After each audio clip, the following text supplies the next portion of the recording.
say that I stand up to the responsibility that you have all imparted to me. So to begin with, students, we know, if you know the Big Bang Theory, it is hypothesized that the very first element which was formed was helium, and much later came hydrogen. And together, helium and hydrogen, with the matter and the space and the energy there, combined and formed stars. So as Peter Atkins says in his saying, chemistry begins in the stars. The stars are the source of chemical elements, which are the building blocks of matter and the core of our subject. Excuse me, Rama madam. Yes, ma'am. Excuse me, Rama madam. Will you please draw the curtain behind you? Behind you, just draw the curtain. There is glow behind you. Sorry. Yeah, that's better. Thank you. Okay, ma'am. Yeah. Thank you. So, like I said, hydrogen and helium, two elements which our periodic table begins with and which are supposed to be the building blocks of matter, and together elements which came together to form and to build up other elements which you have in your periodic table.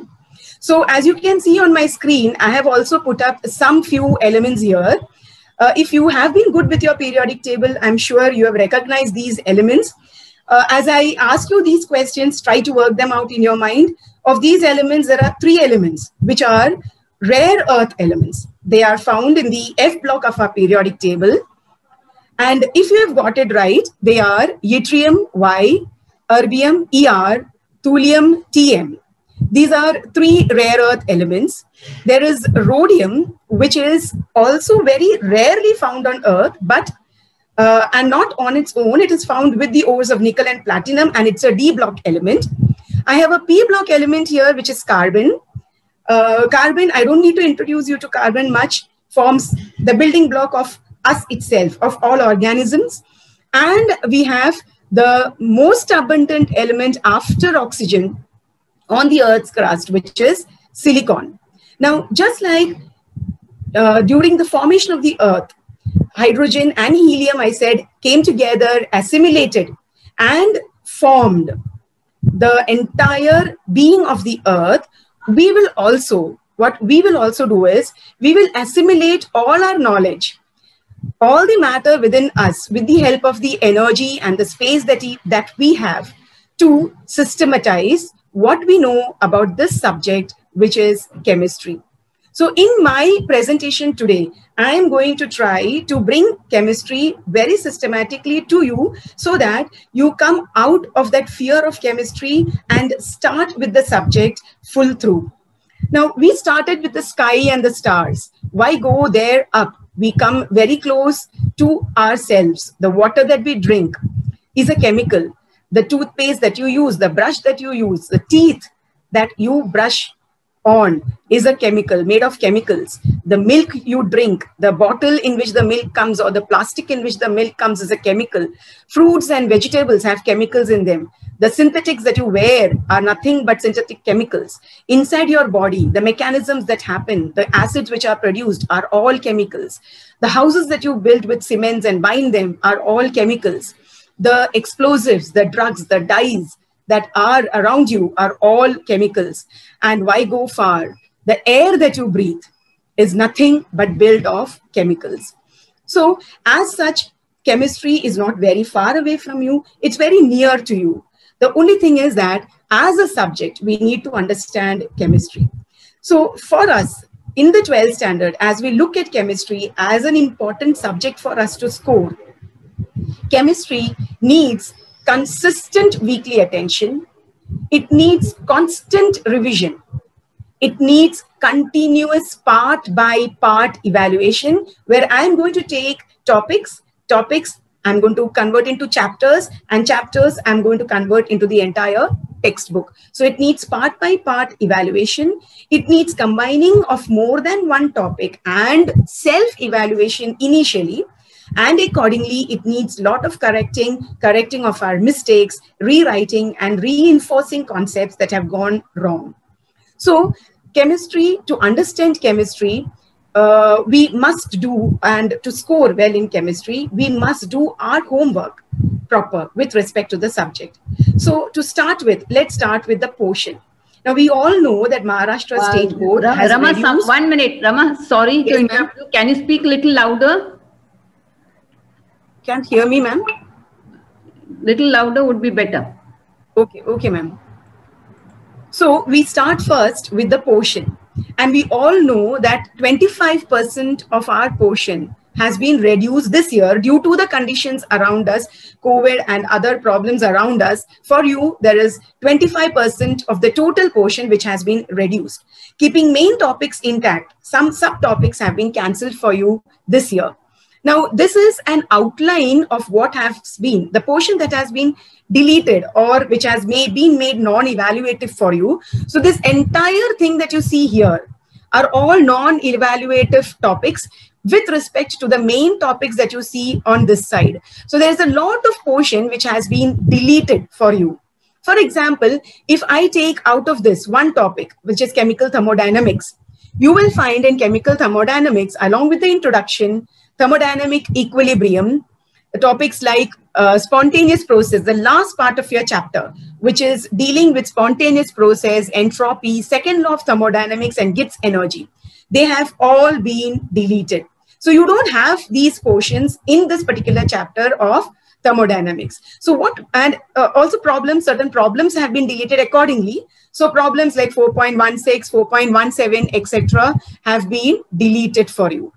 And along with that, what I will also do is that this is a model page of a textbook which I have shown here, in which I will forward it to you people, wherein you will find the topics that have been deleted have been highlighted.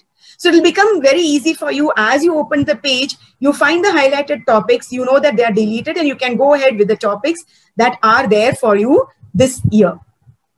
Now, exactly to proceed ahead, what should we have a general idea about? What should we reflect upon?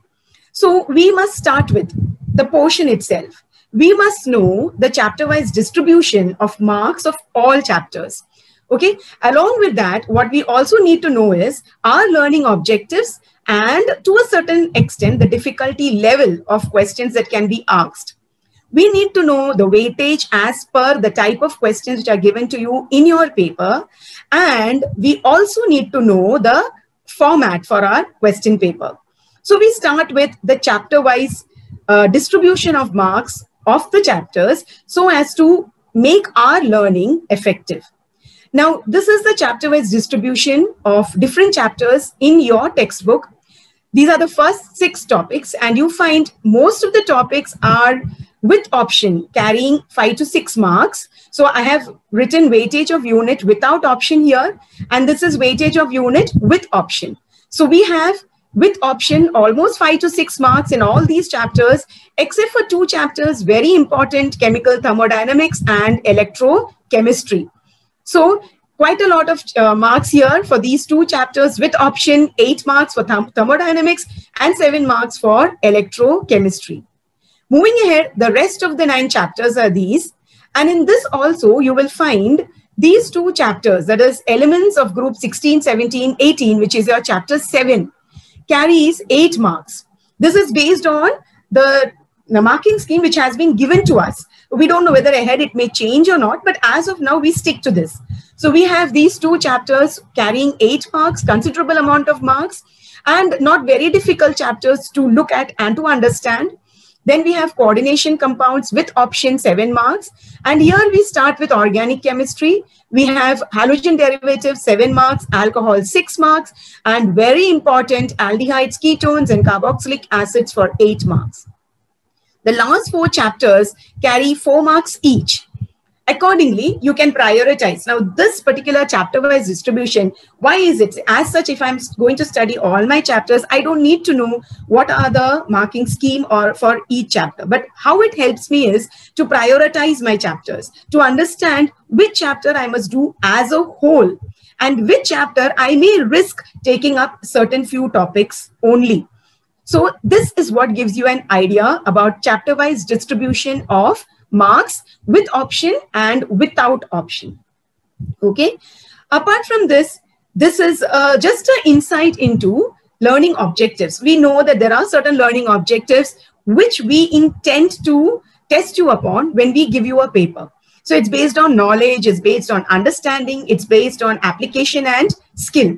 Accordingly, you find understanding what you have understood about your concepts carries 41 marks. And understanding stands in between knowledge and application because it's not directly knowledge, it's not difficult in the sense it's not just application. It is something that you can study and by heart and write down also. So based on different questions like maybe classification, can we give reasons, etc., which come under this topic of understanding. Now, based on understanding, there is a percentage of difficulty level which the board has allocated to the paper. So in the paper, there will be 29 marks of easy questions, 49 marks of average questions so that everybody can score, and a difficult section of 20 marks. Now here again, this is very expansive because what I find is easy for me may not be so easy for another student. So this is relative. It's relative to every individual. Okay. But like, for example, if I give you a question like define. Now I am supposing here when I'm putting up certain questions up as an example, students, I am supposing that you have covered at least 50% of your portion. I hope what questions I take up here, you're able to relate with. So if you have done thermodynamics, then you would know the answer to this particular question, which is define heat of reaction. Its definition, it's direct, it's easy question as such, because it's just to by heart. If I modify that question and ask you, based on heat of reaction itself, if I ask you a question like this, for formation of carbon dioxide, this is also a question from thermodynamics, for formation of carbon dioxide at 298 Kelvin, change in enthalpy at constant pressure is 393.3 kilojoules per mole. What is its enthalpy change at constant volume? This is an understanding question. If you have understood the concept of enthalpy change or heat of reaction, you will be able to answer this question mentally itself. Because, and like I said, if you have done the topic of thermodynamics, then you will understand that since carbon dioxide, I have only one gas on the reactant side and 1 mole of gas on the product side, delta N in my formula becomes 0. Accordingly, my answer to this is the same as this. So enthalpy change at constant volume will also be 393.3 kilojoules per mole. This is supposed to be an average question from my side. But it may be difficult or maybe very easy for another student on the other side. Okay, a difficult question which may be as follows. I want you people to read the question. Okay, it's also a question from the chapter thermodynamics. Calculate enthalpy change for reaction between ethene and water to form ethyl alcohol from the following data. The data, if you see, you have got heat of reaction of ethanol given to you, and you have got heat of reaction of ethene given to you. So you need to use this data. For a student who will just read reaction between ethene and water, may write a reaction of ethene and water to form ethyl alcohol and may get confused to a certain extent. But for a student who has understood the question, he or she may write down the reaction individually which is given to you, and then you may assess that it is very easy to overall take the reaction and find out the overall reaction and the heat of reaction. And along with that, a question, does the calculated value represent enthalpy of formation of ethanol? An application type of question where you have to apply the knowledge that has been given to you or that you have got from the concept. So this is what I mean by easy, average, difficult questions. If you have analyzed it, you could have marginalized it as easy for you or difficult for you or average for you accordingly. Okay. Now to go ahead, this is the weightage per question. Now this you have already done with respect to physics. Physics and chemistry, the weightage as such are the same. But again, to revise with you, we have section A wherein you will be given 10 MCQs of which will be numbered as question number 1. 10 MCQs, 1 mark each, compulsory question, 10 marks. Then you will have in section A question number 2, which will carry very short answers, 8 questions. Now, very short answers because they are all going to be only one-line answers or one-word answers. Okay, so that is also 1 mark for you. 8 questions which are compulsory. So 18 marks here are compulsory marks that you have to attempt. In your section B, I have short answer 1, which is for 2 marks. And you have 12 questions here, that is starting from question number 3, ending with question number 14, 12 questions carrying 2 marks. Therefore, you have a choice of 12 questions, a total of 24 marks, out of which you have to attempt 8. Okay. Then you have section C, which is again short answer 2 type. It's given 2 type because it carries 3 marks for you. And it is a short answer type of question, 3 mark. 12 questions starting from question number 15 to question number 26. And 3 marks carrying a huge weightage of 36 marks with option. Lot of choice there. And lastly, we come to section D, which is a long answer type of section. That is, long answer type of questions will be here for 4 marks each.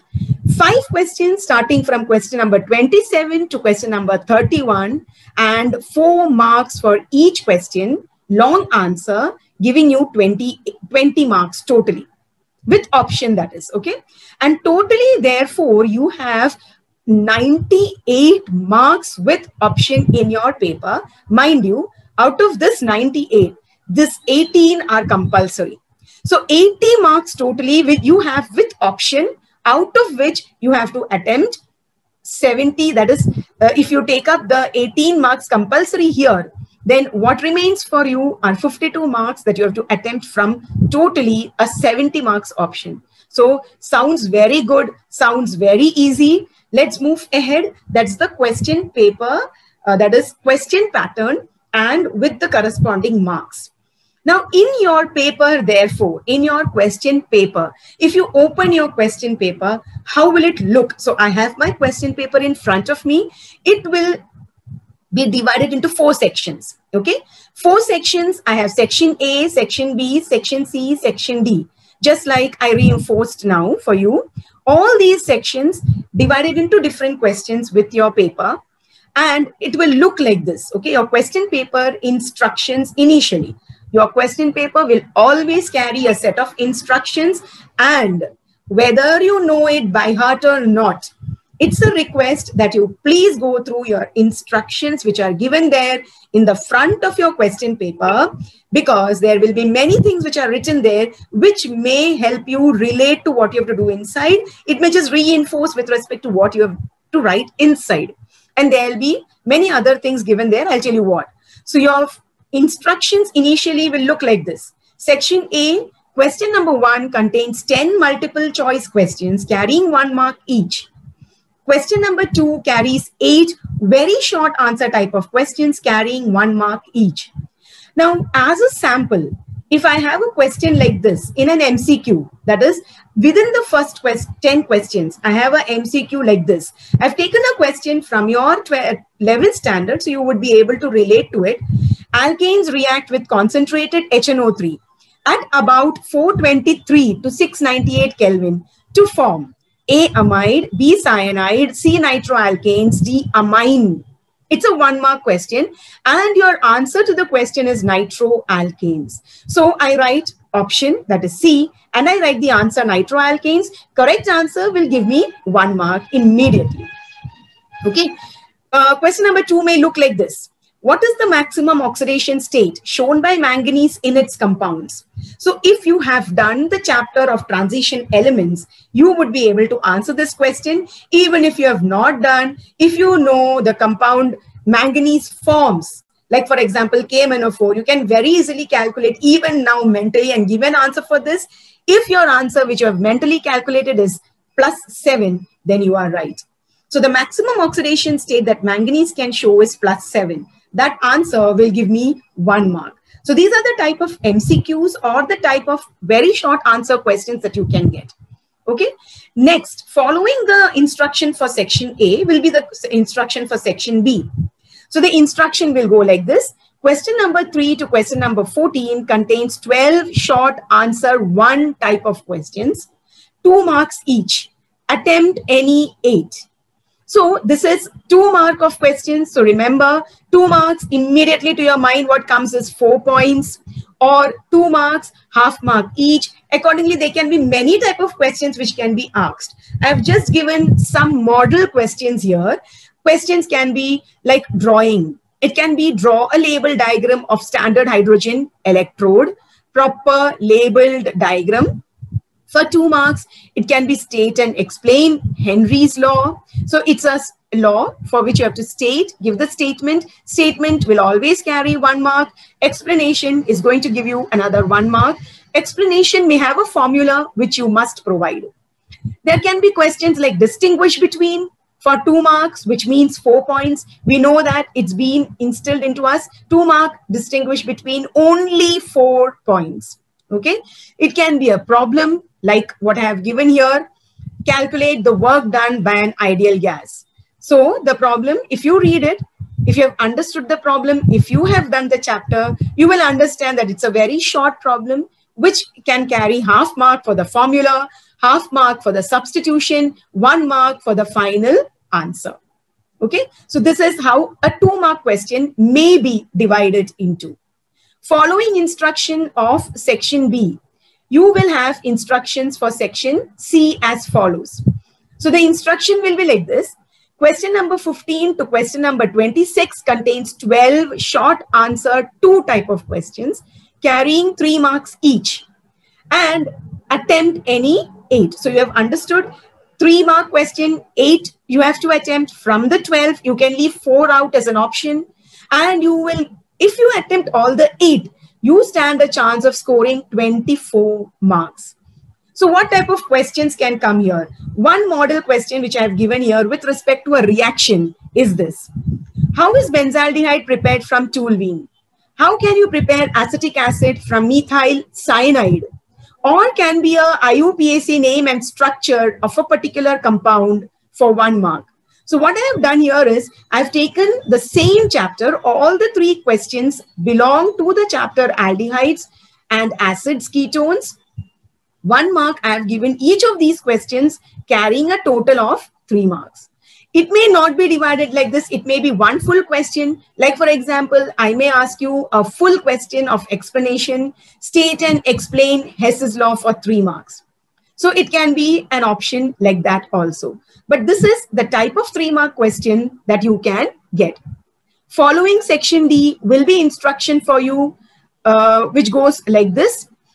Question number 27 to question number 31 contains 5 long answer type of questions carrying 4 marks each. Attempt any 3.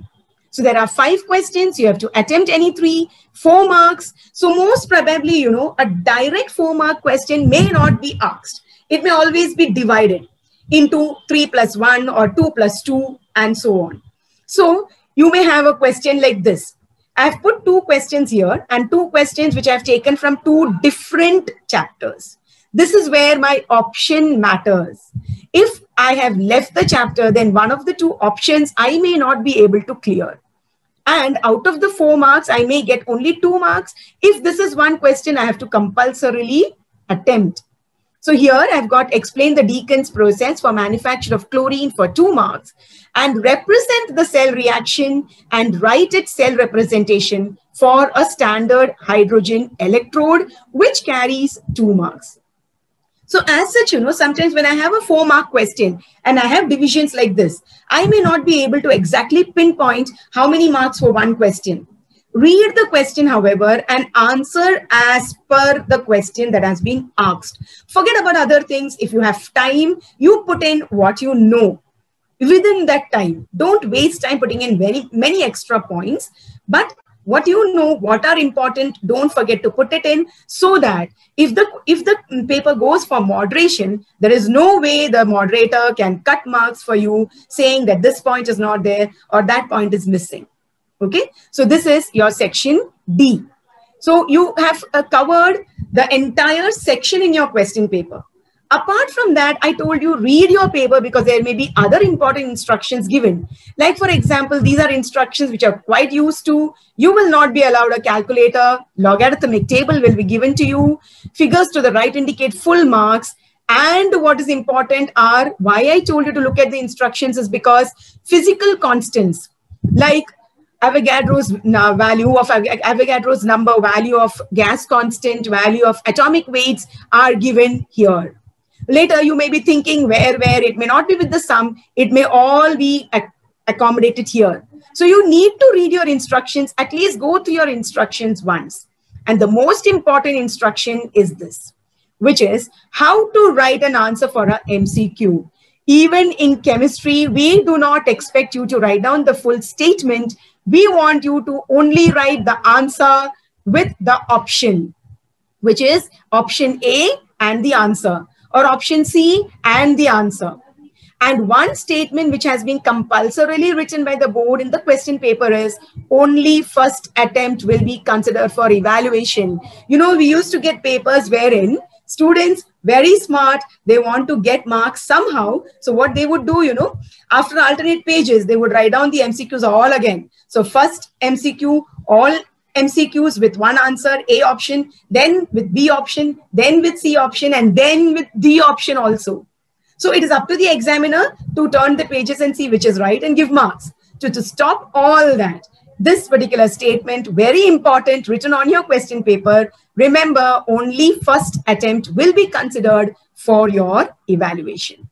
Okay, now very fast, we take a magnified look at the question paper format, how the question paper with your questions will look. Into your question paper we go.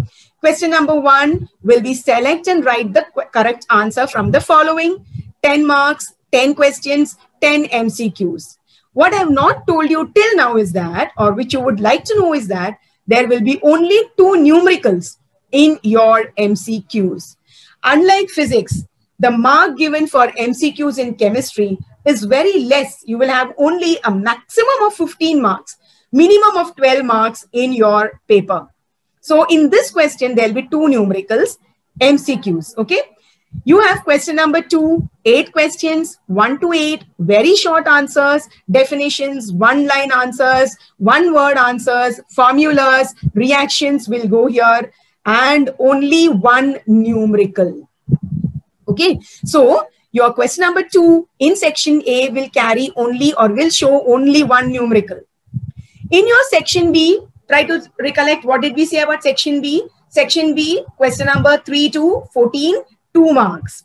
Okay, so we have in section B 3 to 14, 2 mark questions and only 2 numericals. And out of all of them, you have to attempt any 8 out of the 12 questions, 16 marks for your section B. To go ahead, we have section C. And section C again, we know 3 marks, short answer, 2 type of question. Attempt any 8 out of 12 questions. Okay, 3 marks each. There will be a total of 24 marks only for you here. 8 questions, which will give you 24 marks and 2 numericals. So you observe in every section as such, there are only 2 numericals which are going to be given to you. And in section D, finally, we have question number 27 to question number 31, long answer type of questions, 4 marks each. You have to attempt any 3 out of 5, 12 marks for your section D. And the best thing is that you will have only 1 numerical here, and that 1 numerical will be in one of the sub questions and will be only for 2 marks. Okay, so this is how your paper format goes.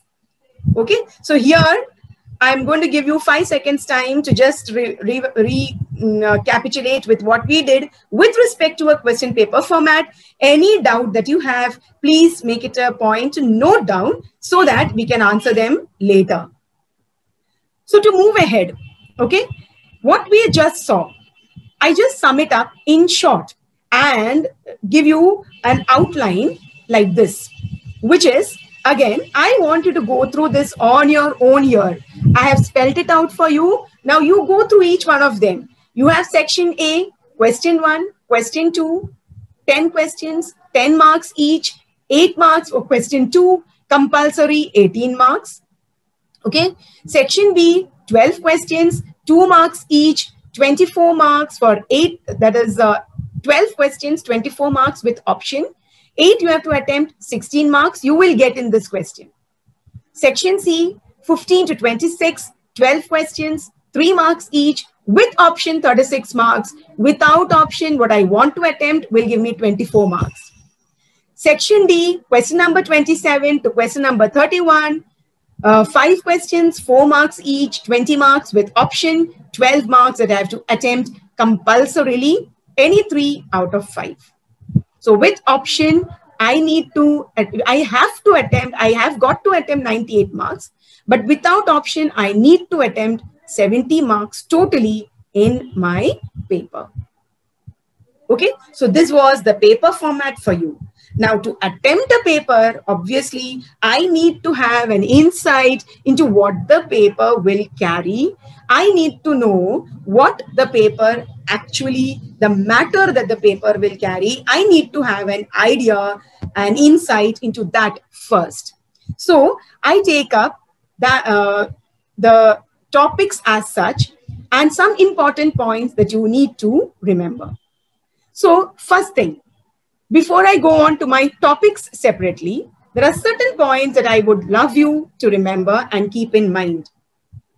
As you write your paper, okay, never overwrite in an MCQ. Like this, you know, supposing the options, in the option there is an alkane, there is an alkene. I'm not sure about the alkane. I'm not sure whether the answer is alkene. I don't know whether it's A alkane or B alkene. So I make an attempt to write like this. So my answer looks either A or B. It may be, like I said, you know, the teacher's choice to understand whether it's an alkene or an alkene. No, no more. If it's an overwritten answer, you will be given directly 0 marks. Then any section can be attempted first. You can attempt if you feel that section D, you are given 10 minutes time to go through your paper. That is a very important time. Go through your paper, see which section is the best for you. And always attempt that best part first. That will give you a lot of confidence to go ahead and write your paper. If you attempt a section which you're not sure about, then what will happen, you know, supposing I'm not good at MCQ, I start with my MCQ and I get stuck up somewhere. It will create a lot of tension and a lot of stress in me, a lot of anxiety in me, which will affect my other answers also. So take up a section which you can attempt the best and start with it and give it with a good presentation with confidence. Okay. But what you will remember is that questions to that sub-question, that is sub-questions which are there, you know, must be written together. All the questions to that particular section must be written together. Then, like I told you, in your instruction, values of physical constants, which you may need inside, will be given to you. Like gas constant, like Avogadro's number, like atomic weights of elements, they will all be given to you. Okay, so you just have to look at your front page of instructions. Numericals, like I just now told you, will be there in every section. But totally in your paper, they will carry only 12 to 15 marks. Okay, apart from that, what you will also remember is that while solving problems, very important, you are going to write down the data first and the formulas. Okay, then you are going to show the substitution of values into the formulas clearly. Substitution in a sum always carries marks. Then you are going to use log calculations preferably, because manual calculations, percentage of error is more as compared to a log calculation. Obviously, if you are good at it, and you have to be good at it, you are going to practice your log tables proper, because you are going to get correct answer if you are going to, guaranteed correct answer if you're going to use log calculations. Okay. Finally, when you write your answers, very important, you write units along with your answers. In your answer, it carries 1 mark. That half a mark is for your correct unit. If you don't write your units, then you stand to lose marks. Avoid too many calculations. There are so many calculations. Your presentation looks very untidy. What you have actually written gets hidden amongst your calculations. You will lose marks. The examiner may not actually observe what you have written in that mess, so you may lose marks. So do not make calculations too many, and never overwrite an answer. Just like I told you, an overwritten answer is going to make you lose marks. Okay. Further, if I look at chemical reactions, these are two things that are very important for our subject of chemistry. Problems, chemical reactions form a major part of our topic. So when you're writing balanced chemical reactions, they have to be balanced. Okay. So when you write a chemical reaction, see that you balance them properly. Balancing carries half a mark for your reaction. Along with that, these conditions which are there, like hot and concentrated NaOH, or conditions like, for example, if you look at this reaction, you have done it in your 11th standard. So if you look at word synthesis, this reaction is a word synthesis reaction. Dry ether is a compulsion here as a solvent. So if you don't write dry ether, you will stand to lose mark. And along with that, you must write the names of reactants and products. The best thing to do is what, you write a chemical reaction and you write a statement along with it. When you write a statement, you're writing the names of reactants and products automatically. If you are too much in a hurry, you don't have time to write a statement, then see to it that you write the names of reactants and products in your reaction itself. Okay, without names also, you may stand to lose marks. So avoid all these small silly mistakes that you do so that your paper stands in the 65 and above range. Okay. Then we come to diagrams. Now diagrams, there are very few in chemistry, but whatever are there, when you draw it, the diagram must be very clear, must be drawn with a pencil, and must be labeled neatly. Okay, neat presentation with a neat pencil, not very light, but very thin outline so that it doesn't look very untidy, and neat so that the examiner can just put tick mark very fast and give you marks for your diagrams. Diagrams can come for 2 marks, and if they come for 2 marks, then you need to give the diagram correct, which will give you 1 mark, and any 2 labeling. If you do right, any 2 important labeling you do right, you will get half plus half, 1 mark there. So for a 2-mark diagram, if you know the diagram, to score in diagrams, very easy. Okay. Then diagrams can also be in the form of graphs for you, like you have in your chemical kinetics. Now, when you draw graphs, your graph is meaningless if your graph doesn't have coordinates. Your graph must have coordinates, X coordinate, Y coordinate.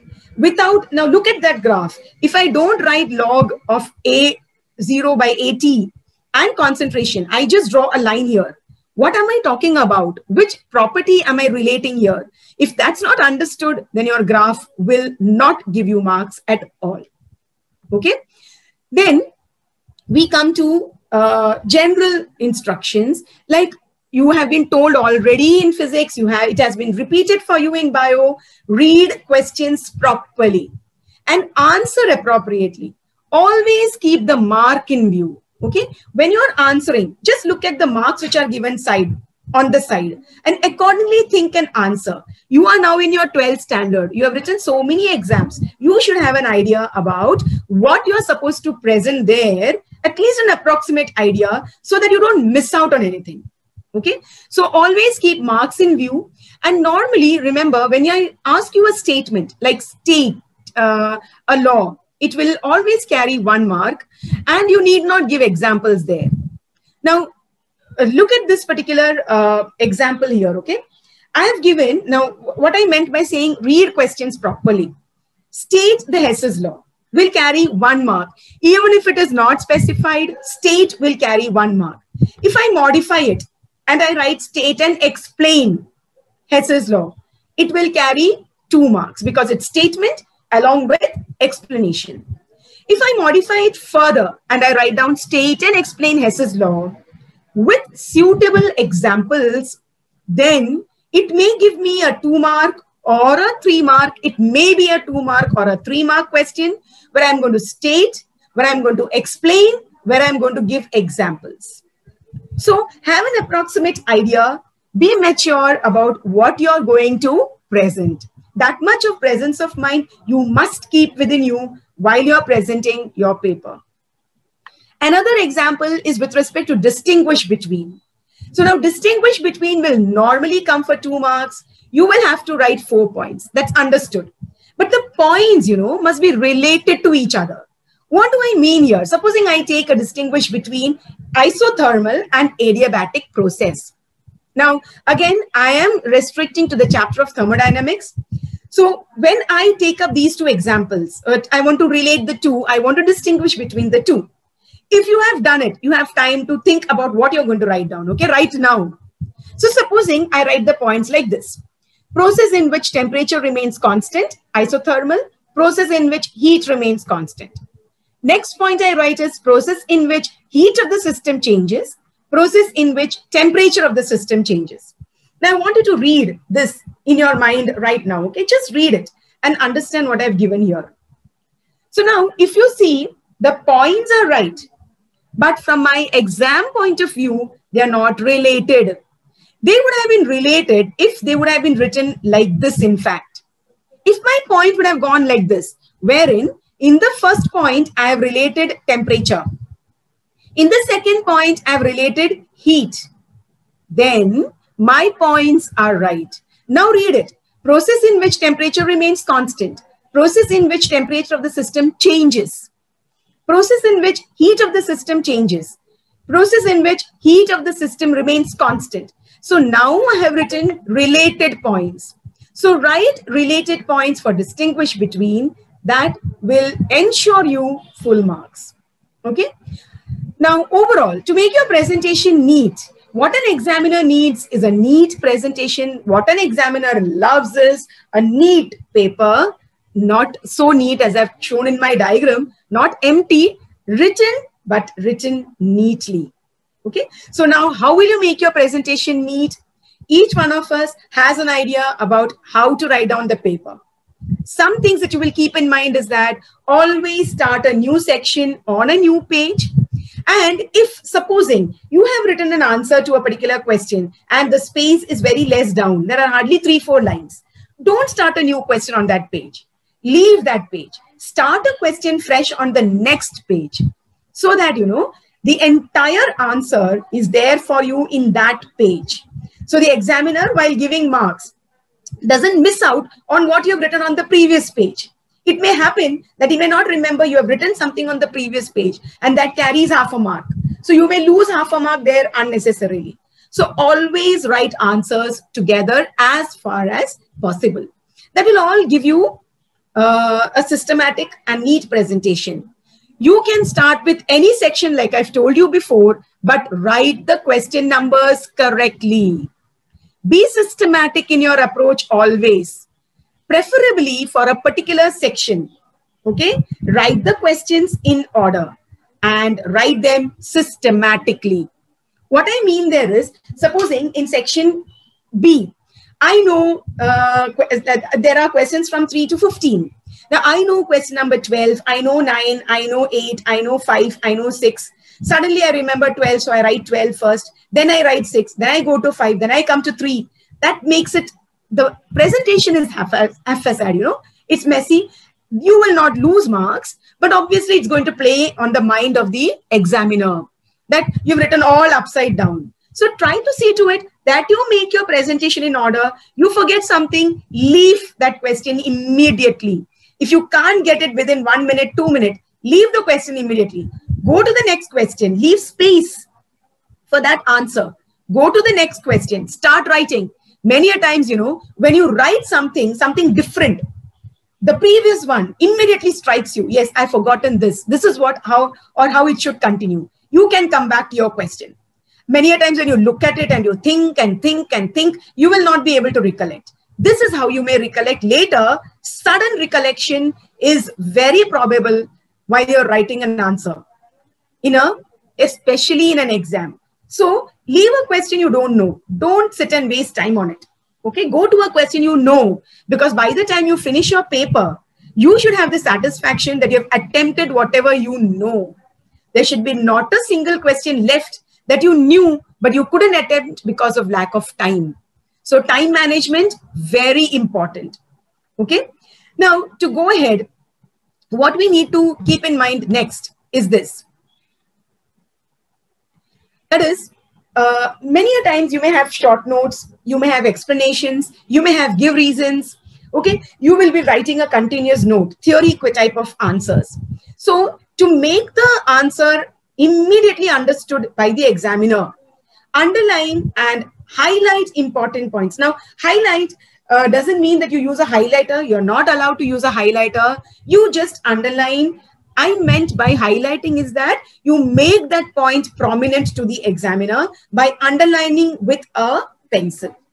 Don't use any other colored ink for highlighting. Underline with a pencil only. Subtopics that you have. You may have subtopics for a particular question. So underline the subtopic for that particular question. Okay. So underlining and highlighting will immediately strike, and the examiner doesn't have to read the entire answer. Just the important points he will read and give you half mark, half mark. The marks will go on adding like that. Okay. Now for sums, another way of highlighting is this, you know, when you have the answer for your sum and you want to highlight the answer for your sum, you highlight your answer by putting your answer in a square box like this. So you have put the answer clear and loud for the examiner to see. Then whatever rough work you need to do, there may be many of calculations you need to do for sums. Keep it on the right hand side of your answer sheet. Okay. Again, don't make it too messy by writing going upside down, then going this way, that way in different directions. Right? Even if it's a rough column, it's a part of your page. So make your page neat. What you can preferably do is use a pencil for calculations. For all those rough work, use a pencil. Okay. And besides the sum, try to finish off your calculations there and then itself, so that all the data, all the calculations are there in front of the examiner to view and to see. If you have missed writing some value here, if the value is there, you may get marks for it because the examiner is able to see that you have done it. Okay, but neat. Keep the presentation of your paper neat, ultimately. Now, another very important point, if you want to cancel something, now you have started writing something and you feel that you cannot answer it, or you feel that you have answered it wrong, you want to cancel it. Always cancel. If you want to cancel an answer, always cancel using a pencil. Okay, so that the cancellation, you know, also looks neat, systematic, doesn't look untidy with a cancellation. Many people have a way of putting a cross. No need. Even if you put one line across the written matter, the examiner is clever enough to understand that you've cancelled it. You don't have to put a cross. Similarly, if there's a line you want to cancel, you don't have to keep on making lines on it with a pen to show that it's to be cancelled. Just one line you make with a pencil, the examiner will understand that it is cancelled and not look at it. See, I'll give you one example here, which I had got, you know, in a paper long time back in a board paper. So a student had started a derivation and maybe the student thought that the derivation is wrong. So he cancelled it with a pen. Okay. Cancelled that entire derivation with a pen, and on the next page started rewriting the derivation. When the student started rewriting the derivation, he found that the previous one was right.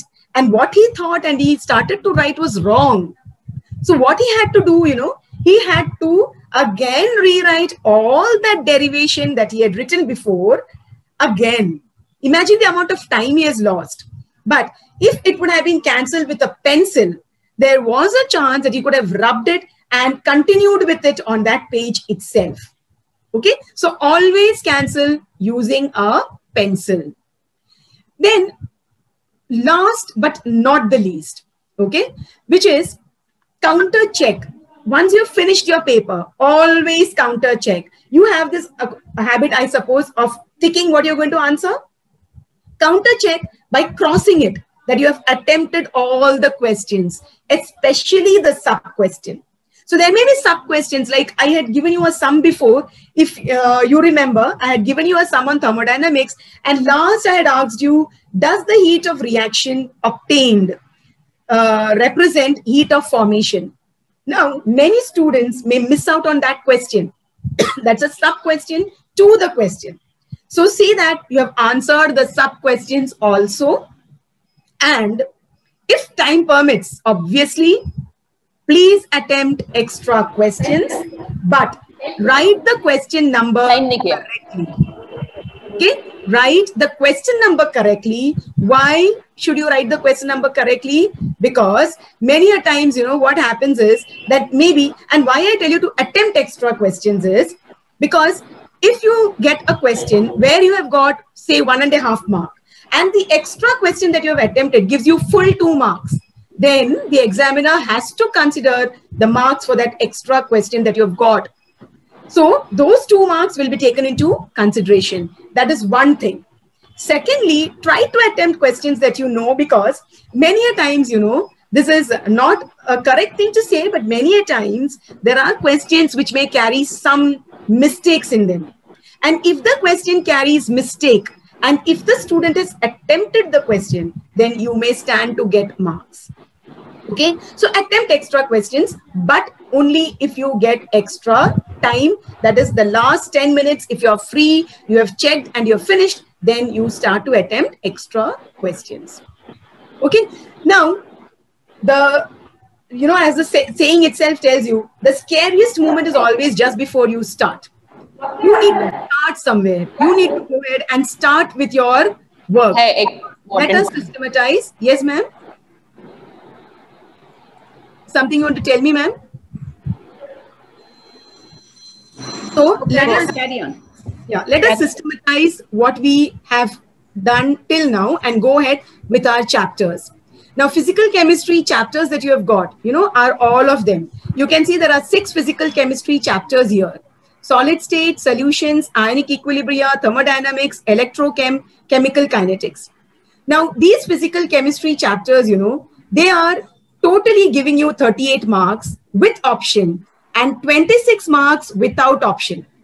Okay. Now, if there are numericals going to be asked, they will be asked only from these chapters. So 12 to 15 marks numericals will be asked from these chapters only. And that indicates that the theory of these chapters will give you 23 marks with option and 11 marks without option. So physical chemistry chapters, very important from the point of view of problems. Okay, so problems, what you need to do is, you know, just practice textbook problems thoroughly. Get familiar with the formulas so that you can apply it to problems correctly. Keep a 100 pages book with you and start writing formulas for every chapter systematically, and every now and then keep opening the book and keep looking at those formulas. It will get registered in your mind.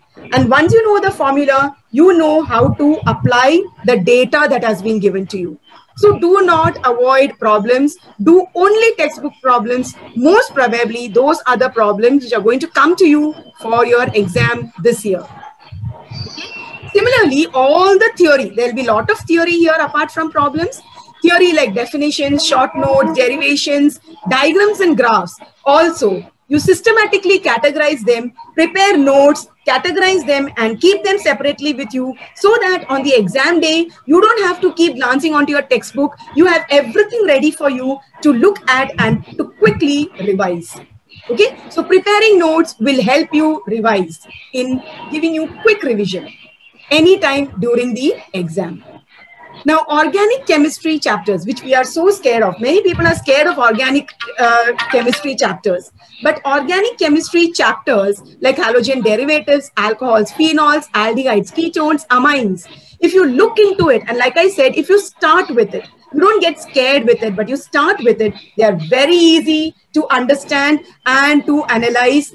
Very, very easy. So please do not try.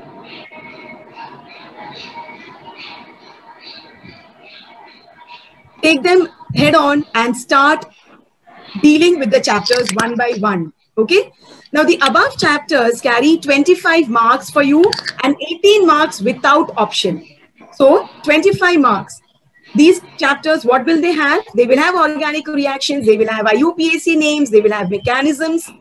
Regular writing practice is what you need, and a test to yourself every time to remember whether you have learned your reactions or not. It is not difficult to score marks in organic chemistry. Once you have studied your reactions, you make a format as to what I'm showing right now to relate with the reactions. Like for example, if I take a chapter like alcohols, I have done my chapter alcohols. I categorize my reactions as how to prepare alcohols, Rx plus KOH. I try to recollect, okay? I try to recollect what I've studied. So this is one way of preparing. Another way of preparing is this. Another way of preparing is this. Another way of preparing is this. So I write down all the preparations on one side. Then starting with alcohols, what all can I prepare? So I can oxidize alcohols and prepare acids, aldehydes. I can use alcohols for esterification. I can use alcohols with Lucas reagent and prepare halogen derivatives and so on. So I write properties on the other side. I make a mind map like this and I keep it written in my notebook into which I'll keep looking so that I try to remember the reactions. Okay. Once you've made these format, just that format, once you make it, you take each one of those reactions individually and write them in detail. Don't forget to write the conditions which are required. That will help you revise organic reactions. Similarly, you write name reactions. There are many name reactions in your chapter. You write name reactions from every chapter in a separate notebook and keep it. So that, again, that will help you to revise. Okay. Applied chemistry in your textbook involves these 3 chapters, which carried 4 marks each. Biomolecules, polymer chemistry, green chemistry. Now, these chapters carry 12 marks because they are 4 marks each with option and 9 marks without option. Structures of compounds, like for example, in biomolecules and polymers are very important. Again, what I keep emphasizing, prepare notes for quick revision. Very important that you prepare notes in these chapters because they are small chapters. You can restrict them to your notes and only study those notes during your exam. Again, coming to inorganic chapters that you have in your textbook, you have elements of group 16, 17, 18, transition and inner transition elements, coordination compounds. Okay. Now these chapters, again, inorganic reactions that you will find in transition and in elements of group 16, 17, 18.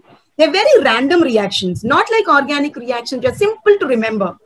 They are very random reactions. They need, again, writing practice, lot of writing practice, constant revision, constantly going back and looking at.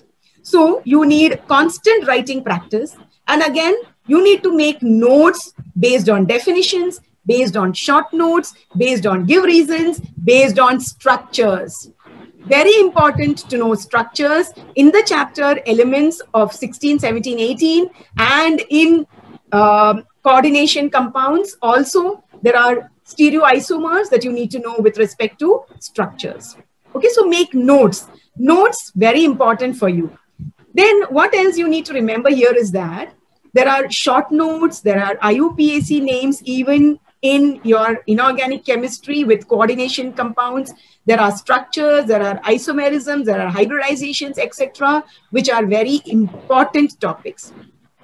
And this particular topic of chapter 7, okay, not, a chapter which contains many things in it. There are anomalous behaviors, there are structures, there are uses, there are reactions. So this particular chapter, even if you have not started it now, you can start it from today. The chapter as such, take 2 pages a day. Just take 2 pages a day. Today, you take the first 2 pages, read it, make notes, keep it aside, study. Tomorrow, take the next 2 pages. But before you go to the next 2 pages, update yourself with what you did yesterday. Because this chapter is highly volatile. It needs updation continuously. Okay?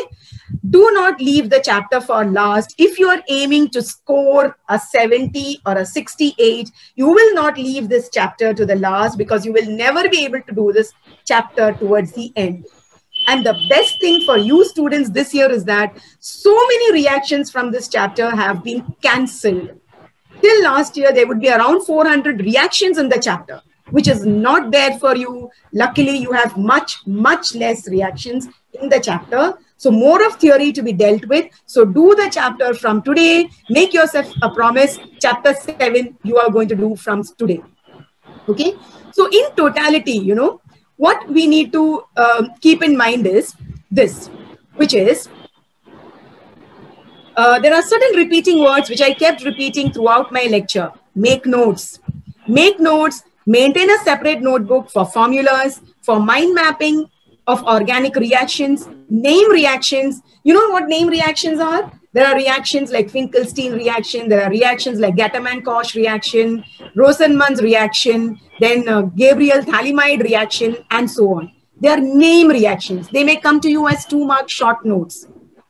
So explain Gattermann-Koch reaction, 2 marks, easily got. So keep your name reactions written separately in a notebook.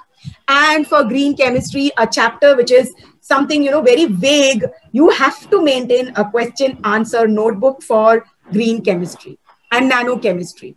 Okay. Revise, constant revision, consistently revising what you know. Very, very important.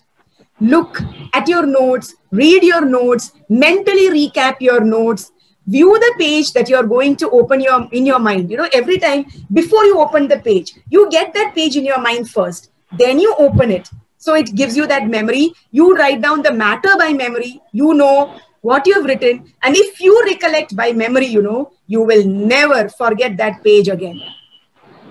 That's my guarantee to you. Then write and practice. That is the only way to practice. You have to keep writing. Please understand, this is the only way you can reinforce what you have studied. There is no other better method of reinforcing what you have studied. And if you are reinforced, if you remember, if you can recollect what you have studied, there is nothing else which can bring that very satisfied smile to your face.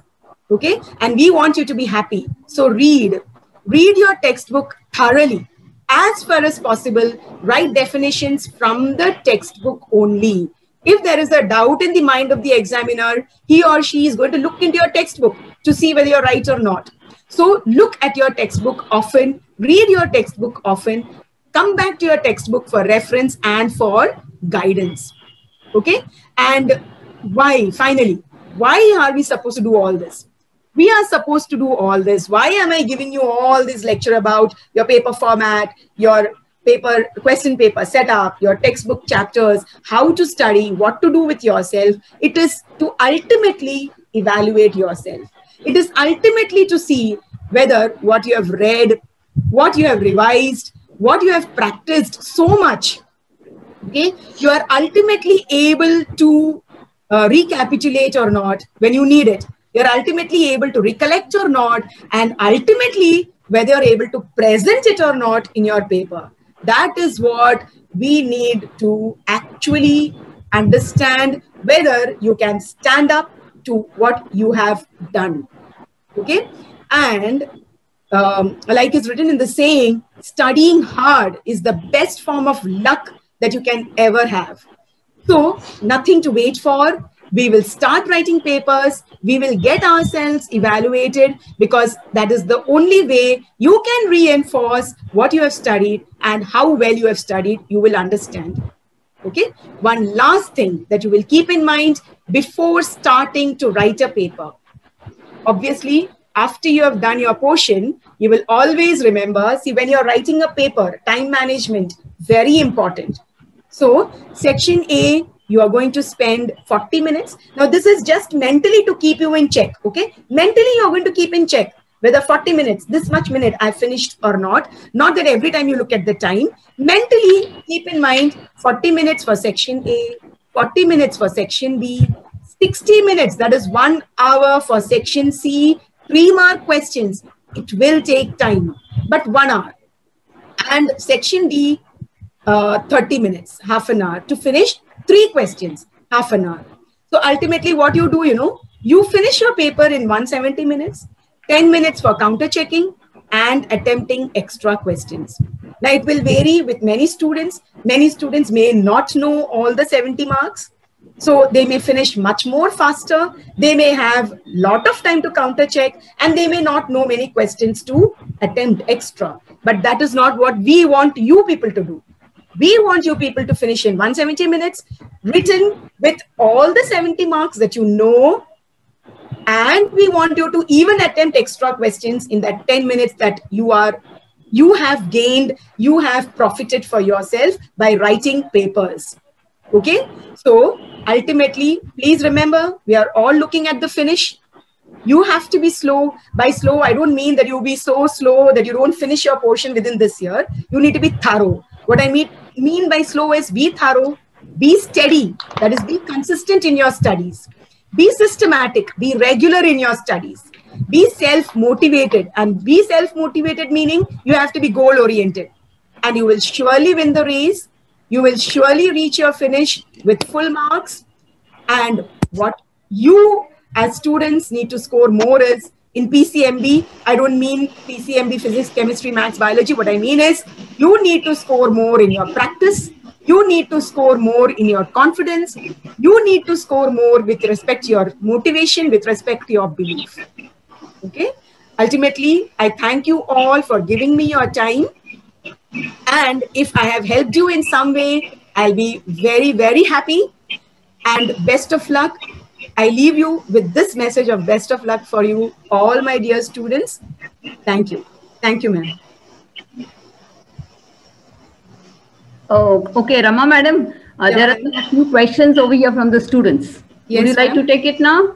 Yeah, ma'am. Yeah. The first question is from Arina Kadam. There are 10 MCQs in question 1. She's asked. Yes, ma'am. 10 MCQs in question 1. Yeah. Okay. How many options in section C and D?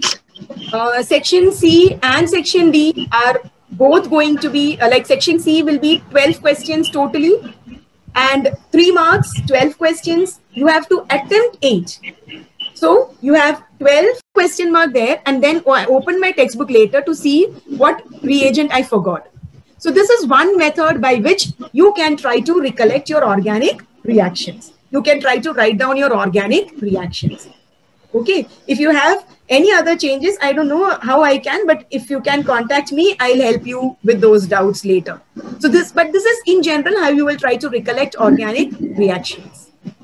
Okay. What type of all reactions they ask? Reactions, like you can be asked in this format. Like if I say, see, look at this only.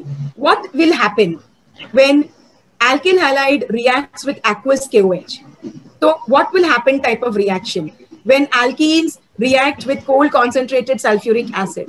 So you will be given the reactant. You have to understand what the product will be. Okay, that's a type of reaction you may get. You may get reactions like, how will you obtain ethyl acetate from ethyl alcohol? Or how will you obtain ethyl chloride from ethyl alcohol? So there you have got the product also, you have got the reactant also.